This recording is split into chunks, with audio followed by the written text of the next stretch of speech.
राम राम। एक बार गौतम बुद्ध जी के पास राजा अजात शत्रु आए।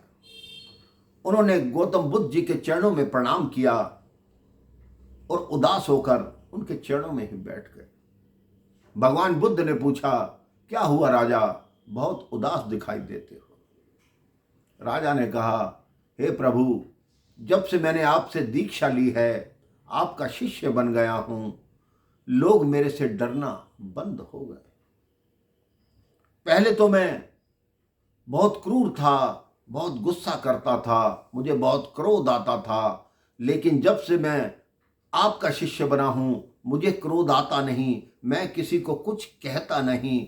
मेरे शत्रु भी मुझ पर आक्रमण करने की सोच रहे हैं, लेकिन मेरे मन में उनके प्रति कोई क्रोध नहीं आता। अब आप बताएं, मेरे राज्य की प्रजा का जीवन भी संकट में पड़ गया है, मैं क्या करूं। भगवान बुद्ध ने कहा, इसके लिए मैं आपको एक छोटी सी कथा सुनाता हूं। किसी गांव में एक बहुत बड़ा बरगद का पेड़ था। उस पेड़ के नीचे एक विष वाला सर्प रहता था। वहां उसने अपनी बिल बना रखी थी। गांव के लोग आते, उस वृक्ष के नीचे बैठते, क्योंकि बड़ी ही घनी छायादार छाया थी उसकी। अब सांप को लगता कि ये तो मेरे पे संकट है, ये लोग मेरे को नुकसान पहुंचा सकते हैं, हानि पहुंचा सकते हैं। सांप ने बिल से निकलना शुरू किया। लोग डर के सांप से भागने लगे। कुछ दिनों में लोग वह धीरे धीरे आना कम हो गए। तो सांप ने सोचा कि ये क्या हुआ, अब तो लोग आना बंद हो गए, इसका मतलब मेरा इतना डर फैल गया है। एक दिन एक साधु उसी वृक्ष की तरफ जा रहे थे।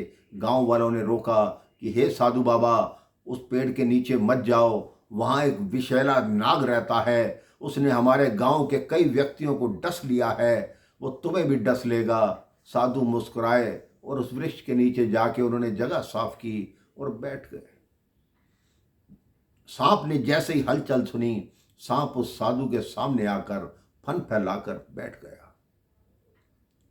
साधु ने कहा, हाँ भाई, क्या बात। सांप ने कहा, क्या तुम्हें मुझसे भय नहीं लग रहा। साधु ने कहा, मुझे किस बात का भय लगना।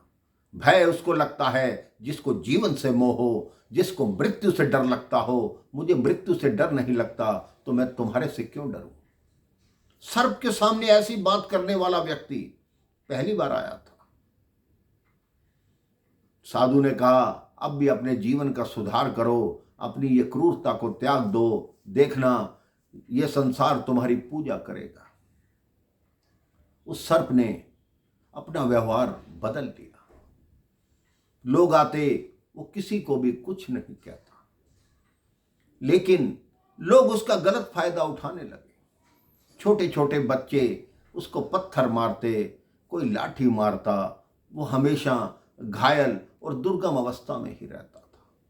कुछ वर्ष बाद फिर साधु उसी गांव में आए, उसी वृक्ष के नीचे गए। सर्प की हालत देखी, उनको बहुत दया आई। उन्होंने सर्प से पूछा। सर्प ने कहा, मैंने सबको डसना छोड़ दिया, तो लोगों ने मेरा ये हाल कर दिया।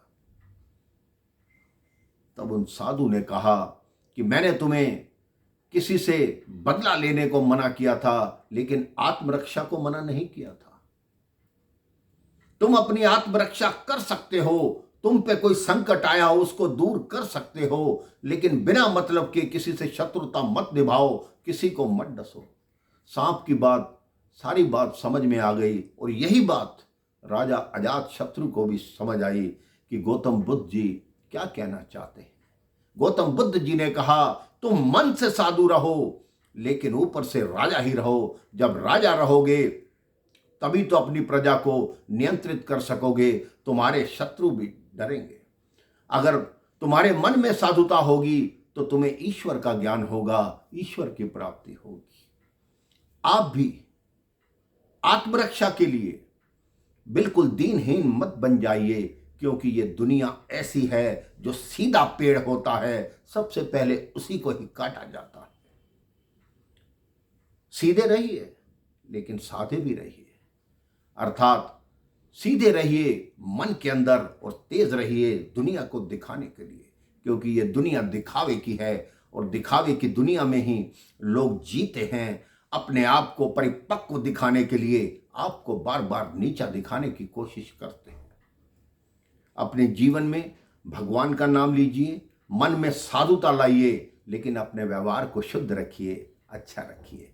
राम राम, जय श्री राम।